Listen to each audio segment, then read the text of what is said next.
I'm Lin-Manuel Miranda, and you're listening to Hard NOC Life.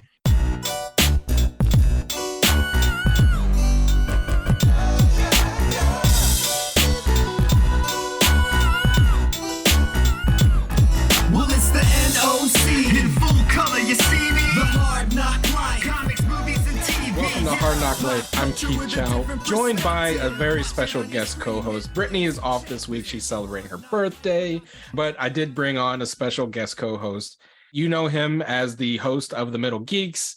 He is the one and only Swara. Welcome back. Thank you so much for having me again, man. This is great. Love always whenever I'm able to talk to you, and very excited to discuss stuff this week. One of the reasons I wanted to bring you on is you and I had been talking about this show for a while. And for what it's worth, like, you are the resident Flash expert on the Nerds of Color. You've interviewed many of the actors on the show. You've talked to the showrunner, Eric Wallace, multiple times.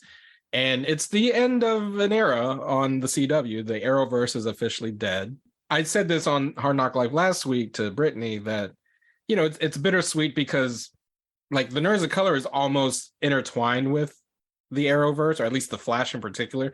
It was one of the first shows we covered on the website, and we used to like do live tweets and we would do recaps. I mean, we were like all in on the Flash for a couple seasons, and then, like most people, we fell off somewhere in the middle. And I fell off. I have to completely admit I haven't watched as religiously over the last couple of seasons, but I know you have. And it wrapped up its final season on Wednesday. Yeah. I watched it. So Swara, welcome to the show to talk about The Flash. Yeah, you know, like, I've kept abreast of the Arrowverse for a while. Although I will say, like, I did fall off Arrow after season 4, which enraged me for a lot of reasons. But no, like The Flash, Supergirl, Legends of Tomorrow, Naomi, like, those are all like my jam, and it really is the end of an era for DC. Yeah, it's wild to think that when the CW announced its fall lineup that there would be zero DC shows, zero superhero shows for the first time since Smallville. Although there are still like Superman and Lois, which spun out of the Arrowverse, along with Gotham Knights, which isn't part of the Arrowverse. But they're not on the fall schedule. Like, those shows are still in limbo, right? They haven't canceled them. Oh, yeah. They haven't canceled, but they're not on the fall schedule. Like, the fall schedule is a bunch of like Canadian shows and reality shows. Like, I think that's also a byproduct of the writer's strike, to be honest. But, you know, it's like, it's a bunch of shows that no one gives a shit about. Let's be real. You know? That we don't give a shit about. Well, the Nerds of Color isn't going to cover a bunch of Canadian sitcoms. That said, you know, to have no DC shows on the CW since Smallville, because Smallville ended and then Arrow started right after. So, like, there was no gap in DC's presence on the CW since 2000. I mean, it's going on 20 years then, right? Yeah. I mean, the CW didn't even exist when Smallville launched. Yeah, and I think this all has to do with Warner Brothers Discovery's like receding from the CW as a network. Before, it was like they were 50% ownership. Now it's like 12% ownership because they really want to hype up Max. You know, HBO Max, which is now Max, like as the place to go for all of their film and TV shows. And not even because they're like, well, we'll also get rid of a bunch of shows that are on Max too. So right. I really miss the days of the WB and Kids WB. That was like peak Warner Brothers for me.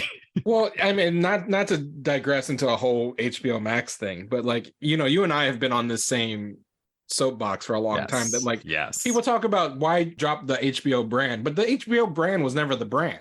Warner Brothers was the brand, right? WB is the brand. And you're burying that. You're not just burying HBO, you're burying the WB brand, or whatever. Like, that shield is as iconic as Superman's shield, you know? 100%. It's just that, like, and it's not just DC, you know, Warner Brothers is just, it is the artist studio. There's so many amazing films and TV shows that come out from it. Christopher Nolan. Like, you associate directors and filmmakers, Martin Scorsese, you like Robert De Niro, like Humphrey Bogart, right? Like, that's what Warner Brothers is. Casablanca, and Looney Tunes, and DC, right? It was Lord of the Rings, and, you know, Harry Potter. Like, all of these things are within like the Warner Brothers. I mean, it could have been as, you know, big as Disney Plus, although Disney Plus is going through its own kind of like streaming in and of itself is like such a shit show right now. Yeah, the streaming bubble is bursting. It's all wrapped up with the writer strike and the lack of residuals for actors and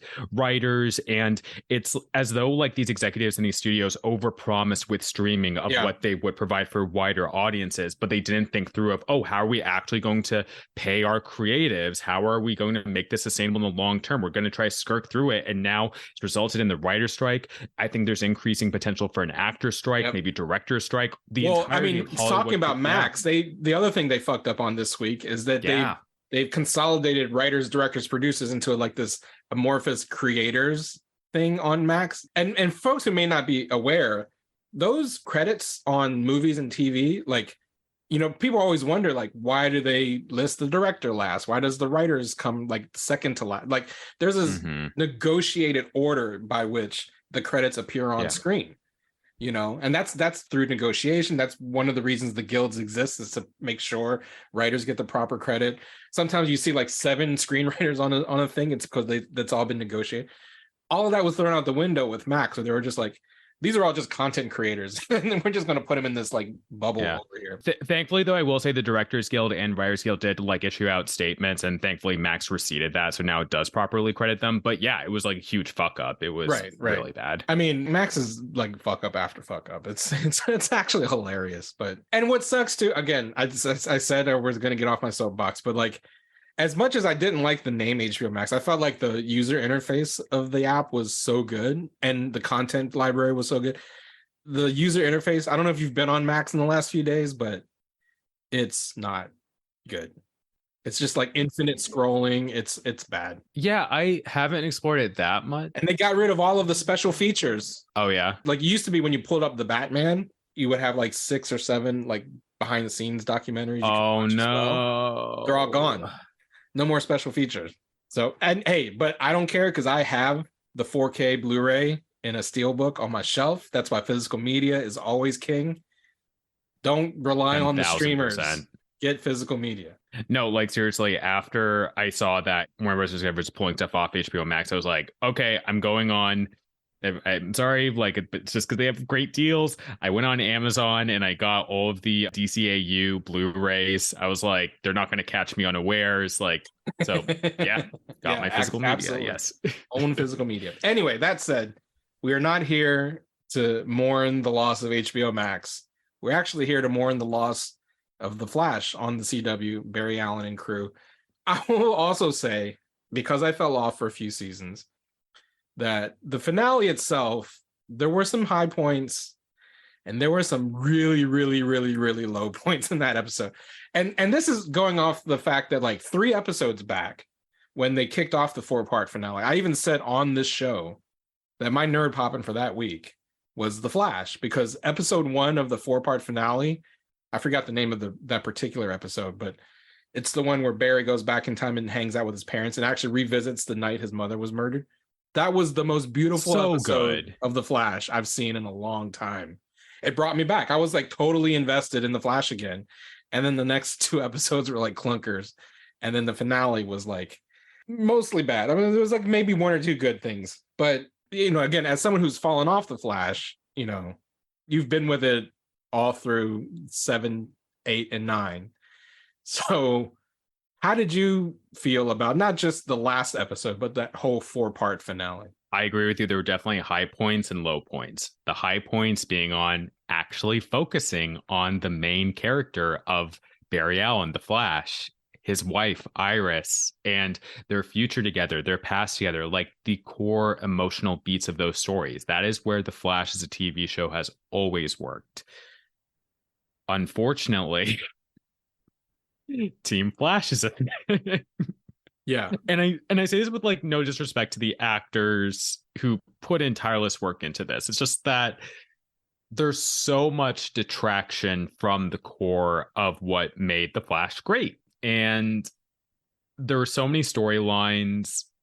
For me, the finale, the main problem with it while I was watching was that this felt like a checklist. This felt like you gotta wrap this up, gotta wrap that up, gotta wrap this up, just for all of like these various characters that, in my brutally honest experience, the fandom writ large has not really enjoyed. Mhm. The fandom, again, wants to focus on the core characters. The fandom doesn't really care about what new power Cecile has and doesn't really care about, I mean, to be bluntly honest, Chester and Allegra and just these various characters. I didn't even know who the fuck Choblain and Kyon were. Like, as someone who hadn't watched in a couple seasons, I remember that white dude was like a bad guy a couple seasons ago, and now he's like on Team Flash, and he's like dating someone who looks like Frost but isn't Frost. It was like, what the? This is what I get for not watching for 2 seasons. The handling of Frost and Caitlin has been atrocious. It's just like, I mean, first off, like in the last season, you unceremoniously kill this apparently core character of Team Flash and Caitlin and replace her with a lookalike named Kyon, who turns out to be a nature goddess. And it's just like, I'm sorry, but what are we doing here? I mean, I know like it's meant to try tie in with elemental forces and stuff, but I just... Honestly, I think that's where I dropped off yeah. when it was like, it's not just a speed force, but there's a still force and a like, what? Yeah. What's a still Yeah. force?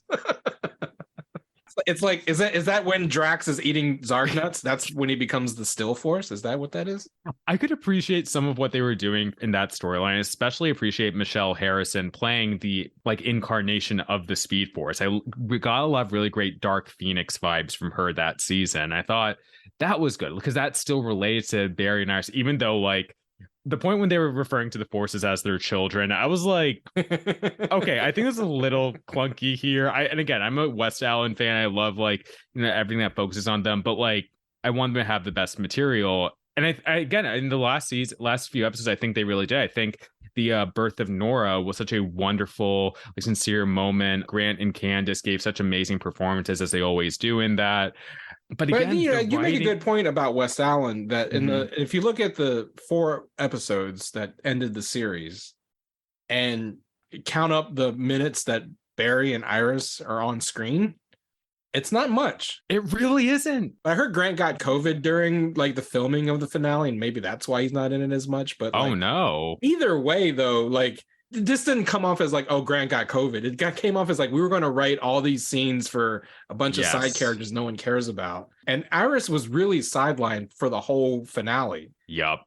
You know, and that was which is like somewhat understandable because she is like giving birth, but even then, like we'd still have moments focusing on that. And I just gotta say, after baby birth shower thing, her dad coming and upstaging her and Nora by proposing to Cecile, I think it's just like, what are we doing here? Why are we like? At least Jesse was on the show because. True. Having Jesse Martin like not be a regular was another reason I stopped watching as well, because Jesse Martin, Joe West was like my favorite beyond all of the other characters. Joe West was my favorite character, and it was always like protect Joe West. There were a couple of times where it was like he's going to die, and like if he dies, I'm out. So the fact that he survived to the end, and we got a scene of Jesse Martin singing, he got sent to a farm, is what happened. Yeah, but he got to sing in the final episode. That was like highlight for me to hear Jesse Martin sing on The Flash. That's, I was advocating for a musical Flash episode from the beginning, so I already got my dream. But yeah, I will say, as someone who's not like invested in Team Flash, and particularly this incarnation of Team Flash, because I think there's a world in which Carlos Valdez comes back, that Keon Lonsdale comes back, not for the Arrow. Where was Cisco? Yeah. Where was Cisco? Well, apparently Carlos said like his schedule was conflicted because I think he didn't get called in time. Like by the time they called him, he was like, I already got something else going on. It's like, you should have been planning for Cisco's return much sooner than the last minute. The fact that Kenan Lonsdale came back for like the Arrow episode and not the finale, oh my God, that made me so mad. Like, I mean, he was great in that episode, but like, and it could just be my distaste of Arrow. He would have been much better in this episode. Yes. Here's what I think would have been much better, because like the big hype for the finale is all the evil speedsters come back. Reverse Flash, Zoom, Savitar, and Godspeed. They come back and they face off against a bunch of heroes we don't care about. Now, what if instead of Chester and Allegra and Virtue, first of all, was that future Cecile or was that present day Cecile? Because Like that wasn't clear either. I think it was present day, but I understand entirely why It does. But what if those 4 evil speedsters faced off against Impulse, Wally, Nora, and Barry, and then maybe Vibe comes back at the very end to like help save the day? Because imagine if it's, Nora Savitar kind of made sense, but like, who cares about Virtue versus Godspeed?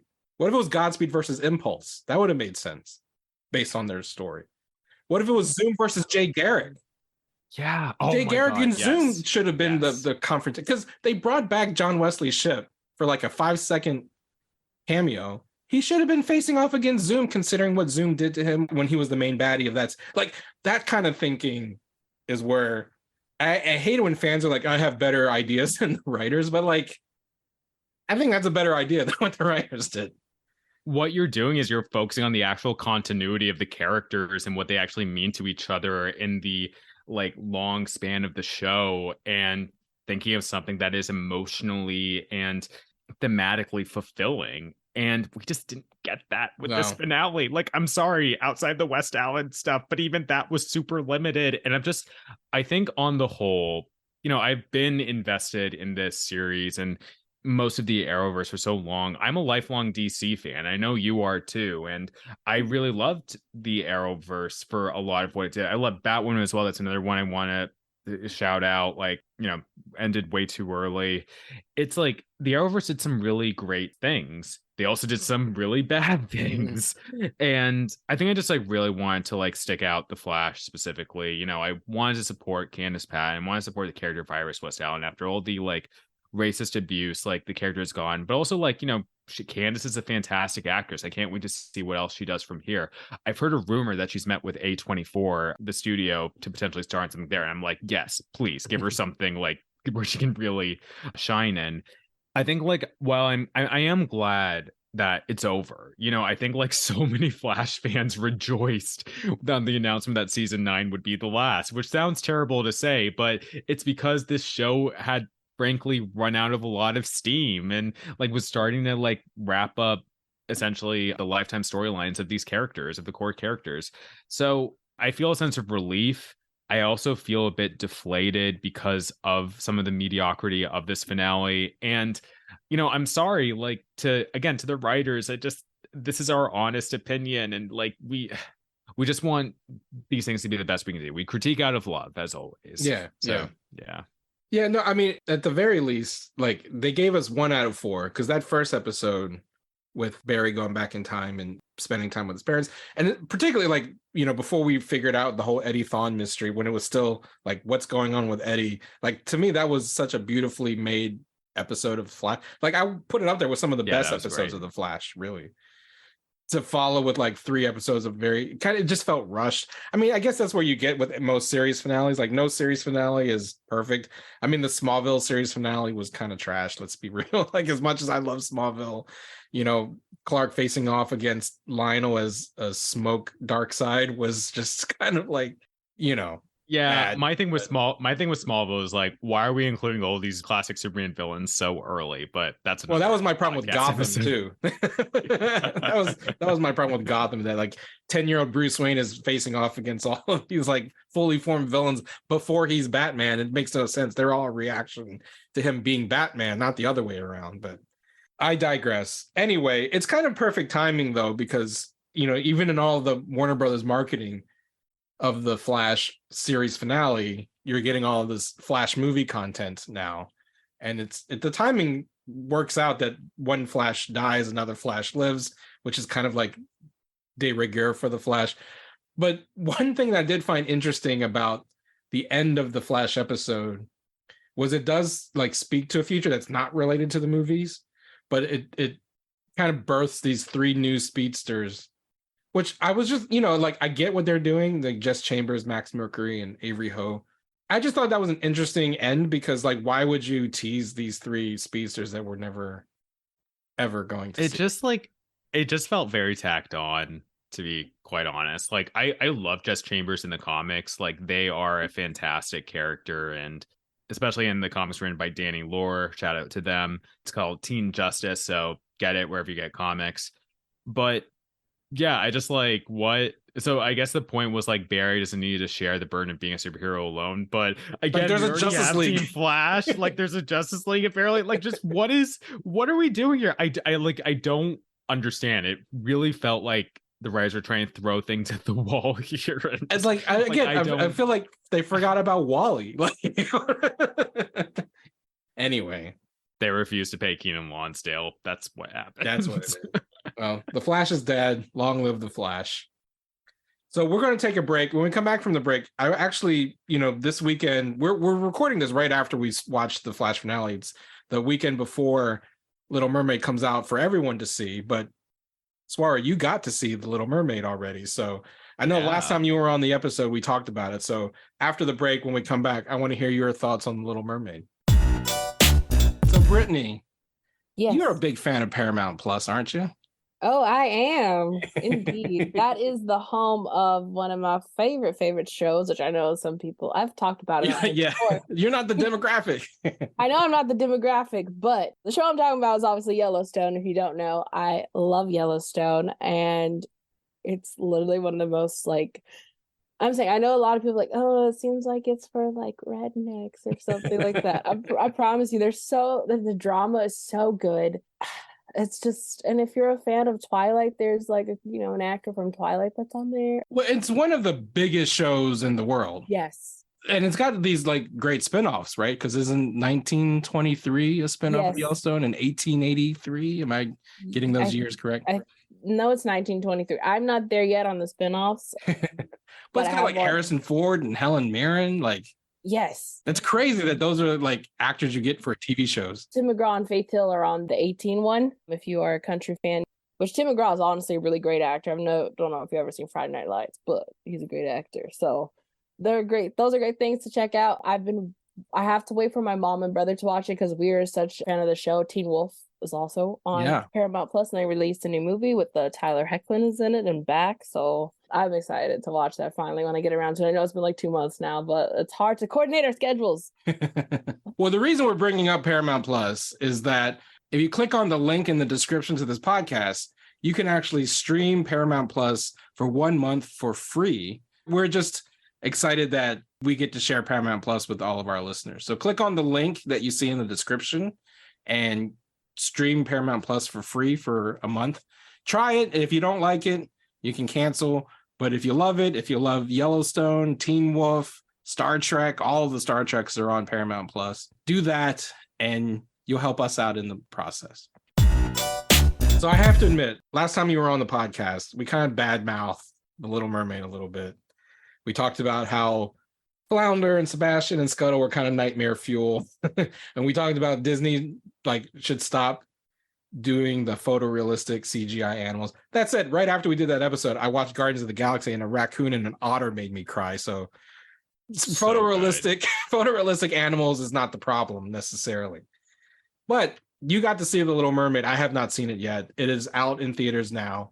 Can you just tell our listeners what you thought about the live action Little Mermaid? It's going to be a surprise for people who may have listened to our last podcast together. I overall really liked it. I reviewed it for But Why Though. I gave it an 8 out of 10.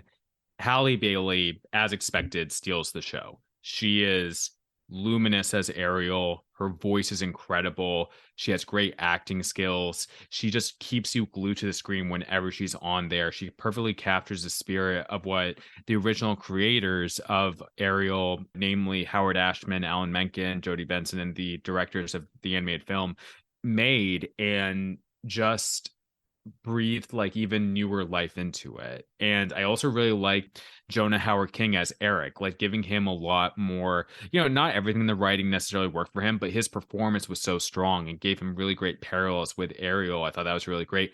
I gotta say, Melissa McCarthy, really fantastic as Ursula. She was campy. She was funny. She was chewing up the scenery in such a great way. And she did fantastic Poor Unfortunate Souls. And she proved so many of the doubters wrong, including myself. I was a doubter. I think she just relished in just being a purely evil Disney villain. That's what we want from these live actions. That's what we want from your villains, Disney. We don't need everyone to have a sympathetic backstory. You don't need to do that. And yeah, I think they were really strong. Daveed Diggs was good as Sebastian, although like and more informed voices have said this, his accent, his Jamaican accent was kind of atrocious. But still, like he sang really well. I loved Under the Sea. Like beautiful, like ocean life. Like I love ocean stuff. Like Did you get used to the good. photorealistic animals pretty quickly, or? I did. I will say that for honestly, all of them. I don't think any of them were really that nightmare fuelish. Maybe because like Flounder wasn't in it as much as I expected. Flounder's so, like, really the Flounder worst was one, isn't it? Yeah, I think so. But Sebastian surprised me because his mouth was not just a flap. They actually like added some expression in there. So I really enjoyed that. Aquafina Scuttle, I'm mixed on because I think like, she could be funny. She could be like, the manners, although there is like some debate on whether or not she is employing a black accent in this movie. I'm not sure. Anyway, but I will say the thing I did not like with her character is this new song this rap song written by Lin-Manuel Miranda for Scuttle called Scuttlebutt. And it's very deeply unnecessary, to be perfectly honest. And also Javier Bardem as Triton was like very flat. Like he's just sort of one note throughout. And this is just a paycheck for him, which is unfortunate. But on the whole, because of like what worked with this movie, namely like I really enjoyed the CGI, I really enjoyed the lead performances and some of the themes they were trying to infuse, and I think that overall it worked. I think it's one of the better Disney live actions. And also, and I said this in my video review with Kate about why though, look what you can get when you have like someone who can sing. Like Emma Watson was a great Belle, but she can't sing. She was auto-tuned throughout Beauty and the Beast. It was really terrible. But Halle Bailey, she is a singer. Her gorgeous soprano voice is just impeccable, and just, go watch it for Halle. She is incredible in this film. It's definitely a surprising review from you, considering what we thought going in. So, like, don't let negative criticism open-minded. Yeah. Be open-minded. Right, exactly. So, other than The Little Mermaid, Swara, is there anything Nerd Poppin' this week? So I have never been into the Gremlins franchise, but this week from Zhe Chun, his series produced with Steven Spielberg and Amblin Entertainment, Gremlins Secrets of the Mogwai, has just come out, the first 2 episodes on Max, as we were discussing earlier. And it is fantastic. I think it's just a really beautiful portrayal of Chinese culture set in 1920 Shanghai. And I think, like, as I understand with the Gremlins movie, is that, the Gremlins are from quote unquote East Asia, so presumably an Orientalist narrative here or there. But here is I would presume is a wonderful example of taking back like that Orientalist narrative and like actually having Chinese creators in it. Ming-Na Wen is in it, James Hong, and other amazing Chinese American actors. And I also really love the animation. I think it's just a perfect blend of 2D and 3D in a way like I haven't seen done before. It's like really seamless. And I'm really enjoying it and can't wait to watch the rest of the series. Yeah, we actually got a chance to talk to the cast and Zay on our YouTube channel. So check out our YouTube channel and Michael Lee's interviews with the cast and creator of Gremlins Secret of the Mogwai. And you're right, the old 80s show, I think the little kid in the show is supposed to be the old man who's the shopkeeper who sells interesting Gizmo to the family that we follow in the movie. I think that's the case. I haven't watched the show yet, but I think who that little kid is supposed to be is the old man in the original movie. For me, it's Nerd Poppin' in the sense that like it's very sad. I hate when we do eulogies on the Nerds of Color, but an icon passed away this week. And she wasn't just a musical icon. She wasn't just a rock and roll icon. She's a genre icon as well. She was the star of Mad Max Beyond Thunderdome.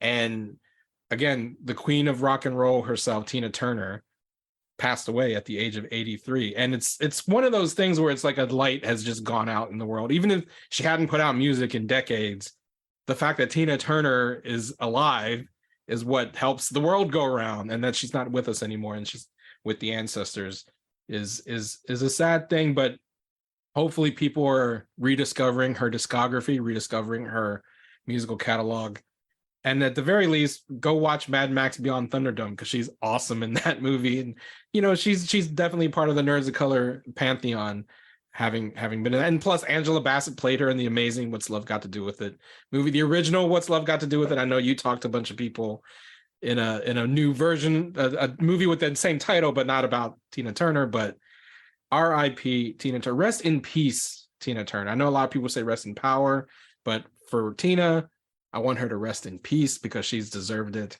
Yeah, just such a loss of such an amazing icon. And my mom was like a huge fan of Tina Turner's. And I heard her music so much growing up, and just such a loss. Rest in peace and power. Yeah. Swara, how can people find you on the internet? Y'all can find me on Twitter, however long I'm still on Twitter. By the way, I just saw an article title from the Atlantic saying that Twitter is now officially an alt-right. Like, yeah, it's basically like Parler and Gab now. Yeah. Fucking thanks, Elon Musk. I'm still on there at Spider Swars. I'm on Instagram at Swarzy_8. I'm a freelance writer for Nerds of Color, But Why Though, The New Arab, and other websites. You should check out one of my most recent pieces that went up for Nerds of Color this week for ANHPI Heritage Month. I decided to compile a list. It's a very long list. Initially, I was looking like, oh, I'll do 10, 15, and then it ended up being 50 and one bonus of West Asians, i.e. Middle Eastern people you should know during this Heritage Month. So please check that out because I spent a lot of time on it. And you should check out my podcast on the Nerds Color Podcast Network, The Middle Geeks, where we discuss anything and everything related to Southwest Asian, North African, i.e. Swana, media, and give our takes on it. Awesome.